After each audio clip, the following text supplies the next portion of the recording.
بسم اللہ الرحمن الرحیم۔ شروع اللہ کے نام سے جو بڑا مہربان اور نہایت رحم کرنے والا ہے۔ روزانہ قرآن کی یہ سورت 7 بار پڑھیں۔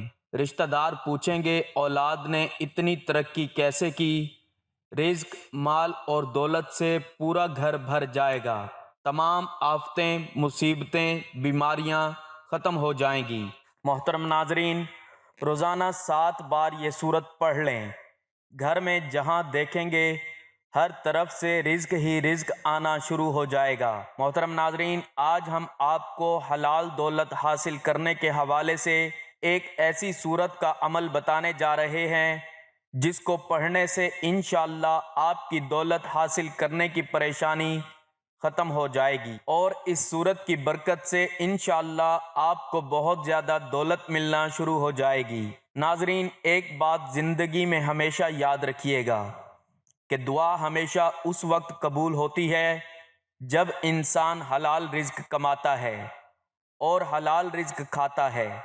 اگر آپ چاہتے ہیں کہ آپ کی دعائیں بھی قبول ہوں تو یہ ایک چھوٹی سی سبق آموز بات سن لیں کہ حضرت ابراہیم بتاتے ہیں کہ میں نے بہت سے مشائخ سے پوچھا کہ میں رزق حلال کہاں سے اور کس طرح حاصل کروں، تو مشائخ نے جواب دیا کہ اگر تم رزق حلال کے طالب ہو تو شام چلے جاؤ، وہاں تمہیں رزق حلال کمانے کے بہت مواقع مل جائیں گے۔ لہٰذا میں نے ملک شام کا سفر شروع کر دیا اور اس کے ایک شہر میں پہنچ گیا۔ وہاں کافی دن رہا اور لوگوں سے معلوم کرتا رہا کہ میں کون سا کام کروں جس سے مجھے رزق حاصل ہو جائے، لیکن کوئی بھی میری صحیح رہنمائی نہیں کر پا رہا تھا۔ آخر کار کیا ہوا، میں نے وہاں کے ایک مشائخ کی خدمت میں اپنا مسئلہ پیش کیا تو انہوں نے فرمایا کہ اگر تم رزق حلال کے طالب ہو تو شہر ترسوس چلے جاؤ، وہاں تمہیں رزق حلال میسر ہو جائے گا۔ چنانچہ میں ترسوس شہر پہنچ گیا۔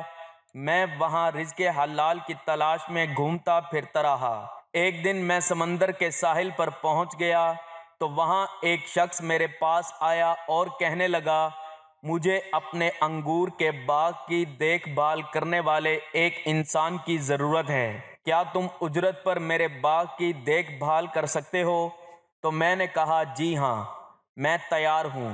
وہ شخص مجھے اپنے باغ میں لے گیا جہاں میں نے خوب محنت اور لگن سے کام کیا۔ مجھے اس باغ میں کام کرتے ہوئے کافی دن گزر گئے۔ ایک دن باغ کا مالک اپنے چند دوستوں کے ساتھ باغ میں آیا اور مجھے کہنے لگا کہ ہمارے لیے بہترین قسم کے میٹھے انگور توڑ کر لاؤ۔ مالک کے حکم کی تعمیل کرتے ہوئے میں نے ٹوکری اٹھائی اور ایک بیل سے انگور توڑ کر ان کے سامنے رکھ دیے۔ جب باغ کے مالک نے انگور کا ایک دانہ کھایا تو وہ انگور کھٹا نکلا۔ اس نے کہا، تم اتنے دنوں سے اس باغ میں کام کر رہے ہو لیکن ابھی تک تمہیں کھٹے میٹھے انگوروں کی پہچان ہی نہیں ہو سکی، حالانکہ تم تو یہاں سے خوب انگور کھاتے ہوگے۔ ناظرین، وہ فرماتے ہیں کہ میں نے باغ کے مالک کو جواب دیا، اللہ کی قسم، میں نے آج تک اس باغ کے انگور کا ایک دانہ تک نہیں چکھا، پھر مجھے کھٹے اور میٹھے انگوروں کی پہچان کس طرح ہو سکتی ہے؟ مجھے تو آپ نے صرف اس باغ کی دیکھ بھال کے لیے رکھا تھا، لہٰذا میں صرف اس بات کی دیکھ بھال کرتا رہا اور اس باغ کے انگوروں کا ایک دانہ بھی نہیں کھایا۔ ناظرین، وہ فرماتے ہیں کہ میری بات سن کر باغ کا مالک اپنے دوستوں سے مخاطب ہوا کہ تمہاری کیا رائے ہے؟ تم اس انسان کے بارے میں کیا کہتے ہو؟ کیا اس سے بھی عجیب بات ہو سکتی ہے کہ ایک شخص باغ کی اتنے عرصے تک دیکھ بھال کرے اور اپنا کام اتنی ایمانداری سے کرے کہ کبھی اس نے باغ سے ایک دانہ بھی نہ کھایا ہو؟ یہ شخص تو ابراہیم بن ادم کی طرح متقی اور ایماندار معلوم ہوتا ہے۔ آپ فرمانے لگے کہ جناب، میں ہی ابراہیم بن ادم ہوں۔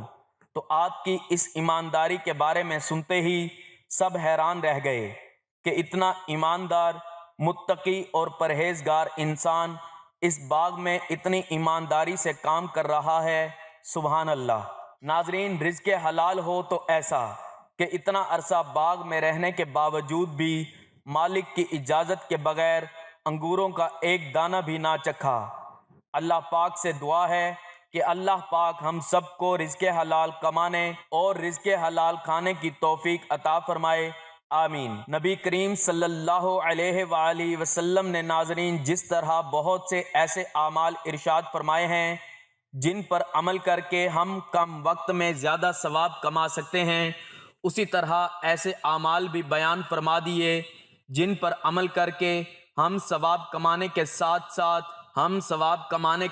ساتھ اپنے گھر اور رزق کو بابرکت بنا سکتے ہیں۔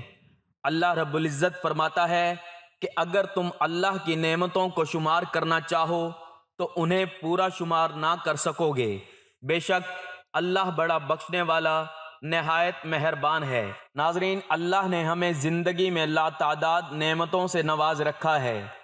اگر دل میں حقیقی معنی میں ان نعمتوں کا احساس اور قدر ہو اور دل میں ناشکری کے جذبات نہ ہوں تو انسان بخوبی اندازہ لگا سکتا ہے کہ اللہ نے اس پر کتنا کرم اور کتنا انعام فرمایا ہے۔ عین ممکن ہے کہ ہم ان نعمتوں کو کم شمار کریں، لیکن جب ہم اپنی زندگی کا ایک طویل عرصہ گزار لیتے ہیں اور پھر گزرے ہوئے زمانوں میں اپنے پر ہونے والے اللہ رب العزت کے انعام و اکرام اور احسان کا باغور جائزہ لیتے ہیں تو ہمیں اندازہ ہو جاتا ہے کہ ہمارے رب نے ہمیں کس قدر لامحدود نعمتوں سے نواز رکھا ہے۔ اللہ رب العزت کی عطا کردہ بے شمار نعمتوں میں سے ایک نعمت ناظرین رزق بھی ہے۔ اگر رزق کے لغوی معنی کا جائزہ لیا جائے تو اس سے مراد عطا ہے، گویا اللہ رب العزت کی عطا خواہ وہ کسی بھی صورت میں ہو رزق کہلاتی ہے۔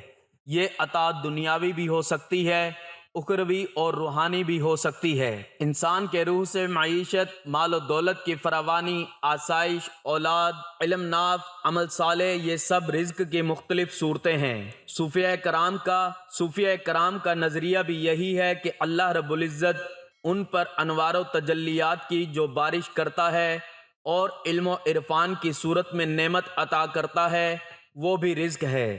اسے وہ عالم بالا، عالم روحانی اور عالم نورانی کا رزق کہتے ہیں۔ ناظرین، اب یہ اپنی اپنی پسند ہے کہ کون کس رزق کی طلب میں مارا پھرتا ہے۔ کوئی دنیا کے رزق کی طلب میں اپنی جان کو ہلکان کیے رکھتا ہے تو کوئی اخروی رزق کی خاطر ساری زندگی مجاہدے میں گزار دیتا ہے۔ اللہ رب العزت نے رزق کے عطا کرنے کے حوالے سے اپنی شان بیان کرتے ہوئے فرمایا ہے کہ بے شک اللہ ہی ہر ایک کا روزی رساں ہے، بڑی عزت والا، زبردست مضبوط ہے۔ ہر طرح کی نعمت اور رزق، چاہے وہ ظاہری ہو یا باطنی ہو، دنیاوی ہو یا روحانی ہو، اسے عطا کرنے اور لوگوں کے درمیان تقسیم کرنے والی ذات صرف اور صرف اللہ رب العزت کی ہے۔ ناظرین، ہم روز مرہ زندگی میں دنیاوی رزق اور اسباب میں تنگ دستی اور فراخی کے مختلف پہلو دیکھتے رہتے ہیں کہ کسی پر تنگ دستی کے حالات کا غلبہ ہے اور کسی کو خوشحالی اور فراخی نصیب ہے۔ اسی طرح کسی کی تنگ دستی کو فراخی میں اور کسی کی حالت فراخی کو تنگ دستی میں ڈھلتے ہوئے بھی ہم دیکھتے ہیں، اور انسان ان مراحل میں پریشان ہو جاتا ہے اور نتیجتاً اس کے دل میں ناشکری کے جذبات جنم لینے لگتے ہیں۔ اس کے دل میں بے سکونی کی کیفیات اجاگر ہونے لگتی ہیں اور وہ بے چین ہونا شروع ہو جاتا ہے۔ رزق کے حوالے سے ناشکری، پریشانی اور بے صبری انسان کے اندر دوسروں سے حسد اور دشمنی کے جذبات بھی پیدا کر دیتی ہے۔ وہ کبھی کسی کو بد دعا دیتا ہے اور کبھی کسی کی خوشی سے حسد کرنے لگتا ہے۔ یہ سب کچھ اس ناخوشی، بے صبری اور ناشکری کے جذبات کے نتیجے میں پیدا ہوتا ہے، جبکہ اللہ رب العزت ارشاد فرماتا ہے کہ یہ سب کچھ تقسیم کرنے والا تو میں ہوں، یعنی تقسیم میں نے کی ہے اور تم دشمنی دوسرے انسانوں سے کرتے ہو۔ اس تقسیم کا معیار تو میں نے مقرر کیا ہے، تو پھر کسی دوسرے سے تم کیوں حسد کرتے ہو؟ دوسرے کے لیے اپنا دل تنگ کرنے کے بجائے اپنے دل کو کشادہ رکھو۔ دوسروں کو بھی میں نے عطا کیا ہے، تمہیں بھی میں عطا کروں گا، مگر اپنے اندر وہ عادات اور اخلاق تو پیدا کرو جن عادات کے صلے میں دوسروں کو میں نے عطا کیا ہے۔ بھائیوں اور بہنوں، یہ وہ اہم نقطہ ہے جس پر ہم توجہ نہیں دیتے۔ کسی کی ترقی یا کسی پر انعام و اکرام کی بارش تو ظاہراً تو دیکھتے ہیں، مگر اس انعام کے پیچھے اس کی کون سی عادات، اخلاق اور دلی کیفیات کار فرما ہیں، اس کی کون سی ادائیں اللہ رب العزت کو پسند آئیں کہ جس کے نتیجے میں اللہ نے اسے اس قدر انعام و اکرام سے نوازا۔ ہم اس کے پیچھے ان امور کو نہیں دیکھتے۔ ہمارا رویہ تو یہ ہے کہ نہ صرف تنگ دستی کے سبب پریشان ہو جاتے ہیں بلکہ اوروں پر ہونے والی عطاؤں پر مغموم بھی ہو جاتے ہیں۔ اللہ رب العزت کی بارگاہ سے رزق اور دنیاوی اور اخروی نعمتوں کے حصول کے ناظرین کچھ اصول و ضوابط بھی ہیں۔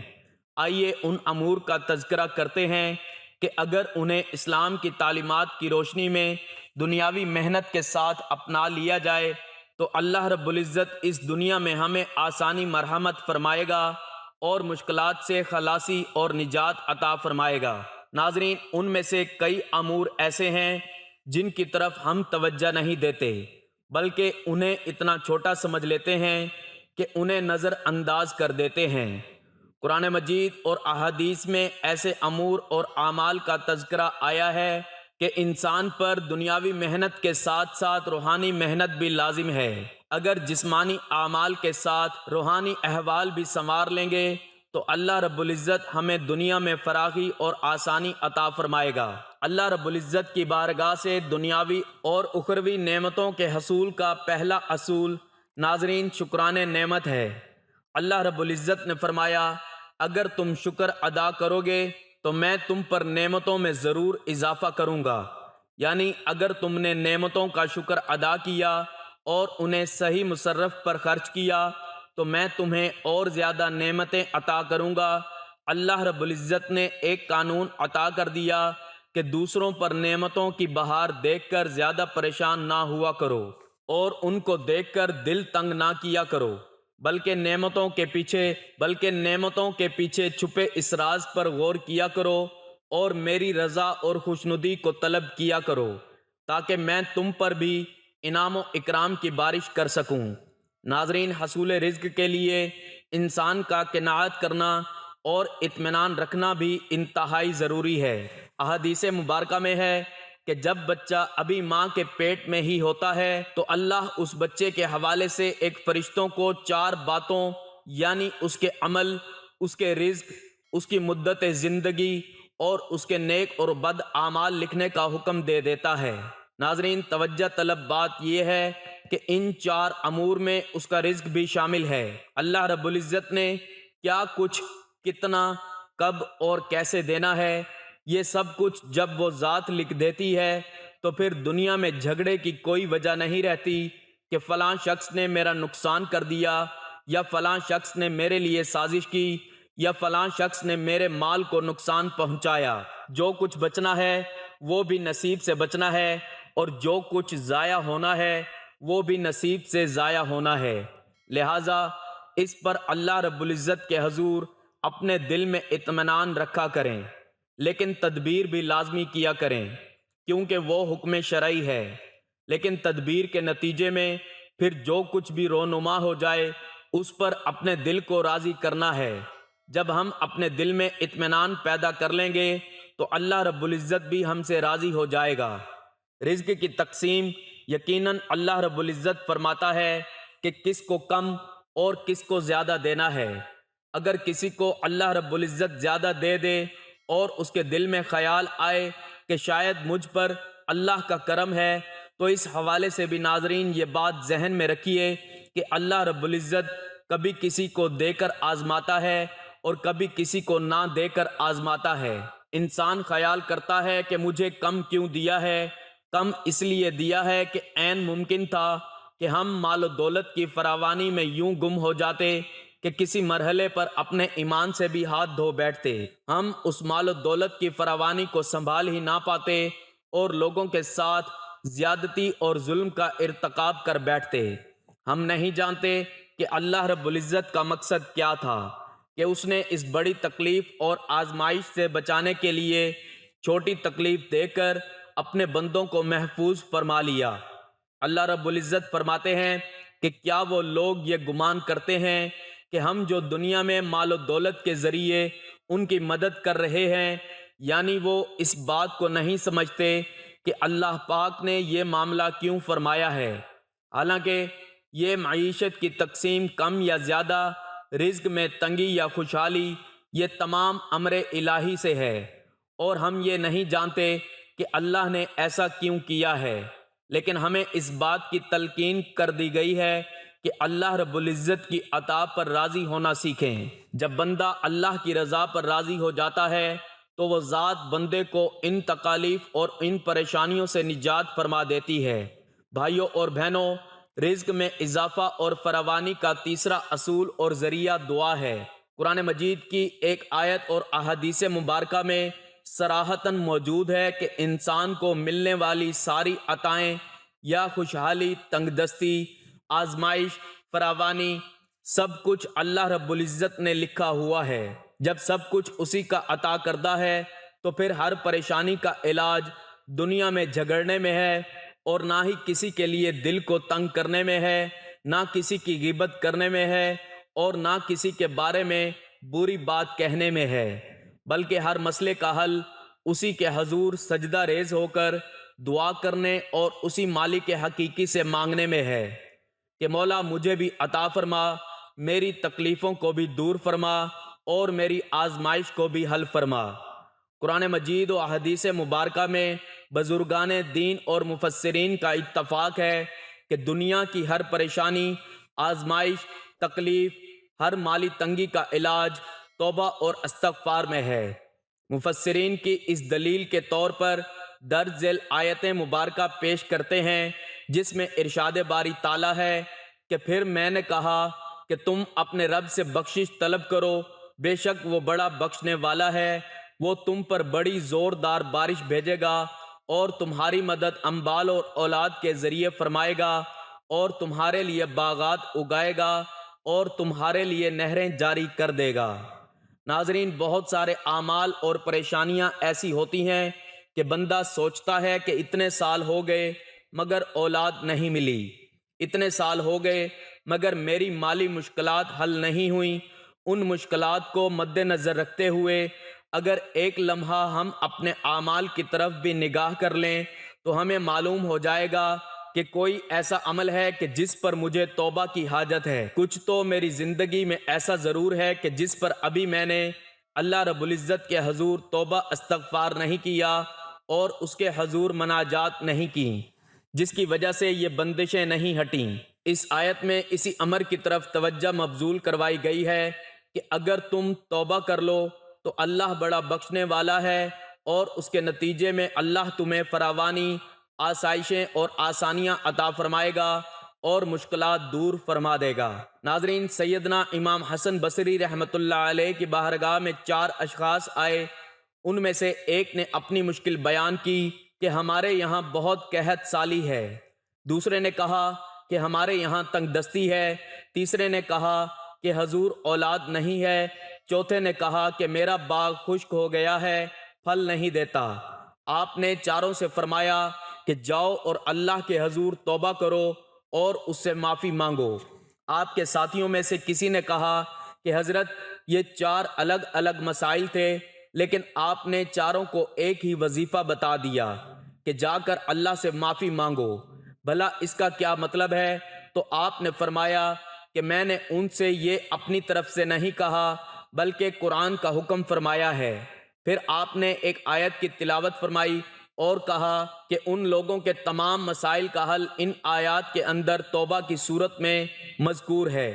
استغفار اور توبہ کا ثمر یہ ہے کہ اللہ تمہیں وسعت رزق اور خوشحالی سے نوازے گا اور تمہیں اس طرح کے عذاب سے محفوظ فرمائے گا جیسا کہ تم سے پہلے قوموں کو نیست و نابود کر دیا گیا تھا۔ اس آیت کے حوالے سے دیگر مفسرین بیان فرماتے ہیں کہ اس آیت میں استغفار اور رزق کا تعلق ایسا ہے جیسے کوئی شرط رکھی جائے اور اس شرط کے بعد اجر کا ملنا لازم ہو۔ گویا اللہ نے توبہ بطور شرط رکھی ہے اور اس کے ساتھ رزق کی کشادگی اور خوشحالی بطور اجر رکھا ہے، یعنی توبہ کرنے پر اللہ رب العزت ضرور خوشحالی عطا فرمائے گا۔ حضرت عبداللہ ابن عباس رضی اللہ تعالی عنہ روایت کرتے ہیں کہ حضور نبی کریم صلی اللہ علیہ وآلہ وسلم نے فرمایا کہ جو شخص باکثرت استغفار کرتا ہے اللہ اسے ہر غم سے چھٹکارا عطا فرماتا ہے اور ہر تنگی سے نجات عطا فرماتا ہے اور اسے ایسی راہوں سے رزق عطا فرماتا ہے جس کا اسے وہم و گمان بھی نہیں ہوتا۔ ناظرین، اپنے عمل کی طرف بڑھتے ہوئے آپ کو بتاتے چلیں کہ یہ سورت آپ نے کب، کس وقت اور کتنی تعداد میں پڑھنی ہے۔ تو ناظرین، یہ سورت آپ نے روزانہ 7 مرتبہ پڑھنی ہے۔ آپ دن میں کسی بھی وقت پڑھ سکتے ہیں، لیکن بہتر ہے کہ آپ اسے نماز مغرب کے بعد پڑھیں، کیونکہ یہ نماز مغرب کے بعد پڑھنے کا بہت ہی مجرب وظیفہ ہے۔ یہ سورت الواقعہ ہے کہ جس کو نماز مغرب کے بعد پڑھنے سے اللہ تعالی رزق کی بارش فرما دیتا ہے، رزق میں بے تحاشا اضافہ فرماتا ہے اور تمام مصیبتیں پریشانیاں دور کر دیتا ہے۔ انسان کی اولاد اور اس کی آنے والی نسلوں تک کے لیے رزق کا وسیع انتظام کر دیا جاتا ہے۔ ناظرین، مرد حضرات مسجد میں باجماعت نماز مغرب جب ادا کر لیں اس کے بعد بھی بیٹھ کر پڑھ سکتے ہیں۔ اگر کسی وجہ سے مغرب کی نماز مسجد میں ادا نہیں کر سکے تو گھر میں بھی نماز پڑھنے کے بعد بیٹھ کر یہ سورت 7 مرتبہ پڑھ سکتے ہیں۔ نماز ادا کرنے کے بعد سورت پڑھنے سے پہلے حضور پاک صلی اللہ علیہ وآلہ وسلم کی ذات اقدس پر درود پاک کا نذرانہ پیش کرنا ہے۔ درود پاک آپ کوئی سا بھی پڑھ سکتے ہیں، آپ صلی اللہ علیہ وآلہ وسلم بھی پڑھ سکتے ہیں، آپ صلی اللہ علی محمد بھی پڑھ سکتے ہیں، لیکن بہتر ہے کہ درود ابراہیمی پڑھیں جو ہم نماز کے اندر پڑھتے ہیں۔ ایک مرتبہ میرے ساتھ بھی پڑھ لیں۔ اللہم صلی علی محمد وعلی آل محمد کما صلیت علی ابراہیم وعلی آل ابراہیم انک حمید مجید۔ اللہم بارک علی محمد وعلی آل محمد کما بارکت علی ابراہیم وعلی آل ابراہیم انک حمید مجید۔ ناظرین، درود پاک پڑھنے کے بعد آپ نے 7 مرتبہ سورۃ الواقعہ پڑھنی ہے۔ پوری توجہ، دھیان اور مکمل یقین کے ساتھ اس سورت کو پڑھیے گا۔ اللہ تعالیٰ پر کامل یقین رکھتے ہوئے یہ وظیفہ آپ نے کرنا ہے تاکہ آپ کے ایمان اور یقین میں کوئی لغزش نہ ہو اور آپ کا وظیفہ مکمل طور پر اثر کرے۔ اس صورت کے علاوہ آپ نے ایک اور آیت بھی پڑھنی ہے جس سے انشاءاللہ آپ کا رزق محفوظ رہے گا۔ ناظرین، وہ آیت سورۃ الشورى کی آیت نمبر 19 ہے۔ ایک بار سماعت فرما لیجئے۔ اللہ لطیف بعبادہ یرزق من یشاء وہو القوی العزیز۔ اللہ اپنے بندوں پر بڑا مہربان ہے، جسے جس قدر چاہے روزی دیتا ہے اور وہ بڑا طاقتور زبردست ہے۔ لہٰذا جسے رزق میں تنگی کا سامنا ہے وہ یہ نہ سوچے کہ فلاں شخص کو اتنا مال ملا ہے، فلاں کو اتنی دولت عطا ہوئی ہے، جبکہ میں رزق کے معاملے میں تنگیوں کا سامنا کر رہا ہوں، بلکہ اسے اس بات پر غور کرنا چاہیے کہ رزق تھوڑا ملنے میں میری ہی بھلائی ہوگی، کیونکہ جس چیز میں میری بھلائی ہے اسے میرا رب عز و جل بہتر جانتا ہے، اور چونکہ رزق دینے والا بھی وہی ہے، اس لیے اس کی بارگاہ سے مجھے دوسروں کے مقابلے میں کم رزق ملنے میں یقیناً میری دنیا اور آخرت کا بھلا ہوگا، اور اسی میں میرے ایمان کی قیمتی ترین دولت کی حفاظت کا سامان ہوگا، کیونکہ ہو سکتا ہے کہ دولت ملنے کے بعد میرا دل بدل جائے اور میں اللہ تعالیٰ کی نافرمانیوں میں مبتلا ہو کر اپنے ایمان کی دولت ضائع کر بیٹھوں اور قیامت کے دن جہنم کے دردناک عذاب میں ہمیشہ کے لیے مبتلا ہو جاؤں۔ ایسا کرنے سے انشاءاللہ عز و جل پریشان دماغ کو راحت اور بے چین دل کو سکون نصیب ہوگا۔ آپ صلی اللہ علیہ وآلہ وسلم نے یہ دعا پڑھنے کا حکم دیا جو کہ رزق میں بہت زیادہ اضافہ کر دیتی ہے، بہت زیادہ برکت ڈال دیتی ہے۔ ناظرین، سورۃ الواقعہ نماز مغرب کے پڑھنے کے بعد آپ نے سورۃ الشورى کی آیت نمبر 19 کی تسبیح کرنی ہے۔ کتنی تعداد میں کرنی ہے؟ اگر آپ کے پاس تسبیح موجود ہے تو بہتر ہے کہ تسبیح پر پڑھ لیں، ورنہ ہاتھ کی انگلیوں پر توجہ اور دھیان سے یہ آیت 70 مرتبہ پڑھنی ہے۔ ناظرین، یاد رہے کہ اس میں کسی قسم کی کوئی کمی بیشی نہ ہو۔ 70 مرتبہ اس آیت کی تسبیح کرنے کے بعد آپ نے ایک تسبیح استغفر اللہ کی کرنی ہے۔ استغفر اللہ، استغفر اللہ، استغفر اللہ۔ اس طرح سے آپ نے پوری ایک تسبیح یعنی کہ 100 مرتبہ استغفر اللہ پڑھنا ہے، اور اس کے بعد آخر میں اتنا ہی درود پاک پڑھنا ہے جتنا وظیفہ شروع کرنے سے پہلے پڑھا تھا، اور اس طرح پھر آپ کا عمل مکمل ہو جائے گا۔ حضور پاک صلی اللہ علیہ وآلہ وسلم نے فرمایا کہ جو شخص روزانہ بعد نماز مغرب سورۃ الواقعہ پڑھے گا اس کو کبھی فاقہ نہیں ہوگا، اور جس نے استغفار کو اپنے اوپر لازم کر لیا اللہ عز و جل اس کی ہر پریشانی دور فرمائے گا، اور ہر تنگی سے اسے راحت عطا فرمائے گا، اور اسے ایسی جگہ سے رزق عطا فرمائے گا جہاں سے اسے گمان بھی نہ ہو۔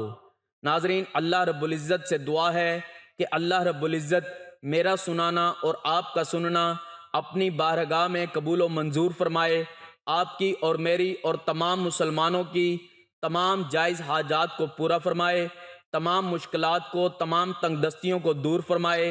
اللہ پاک جس کے دل میں جو نیک جائز حاجات اور خواہشات ہیں اللہ پاک انہیں پورا فرمائے، آمین یا رب العالمین۔ ناظرین، آخر میں آپ سے گزارش ہے کہ کمنٹ باکس میں اللہ تعالیٰ کے 2 صفاتی نام یا رحمانو یا رحیمو ضرور لکھ دیجئے گا۔ اللہ پاک آپ سب کا حامی و ناصر ہو، آمین۔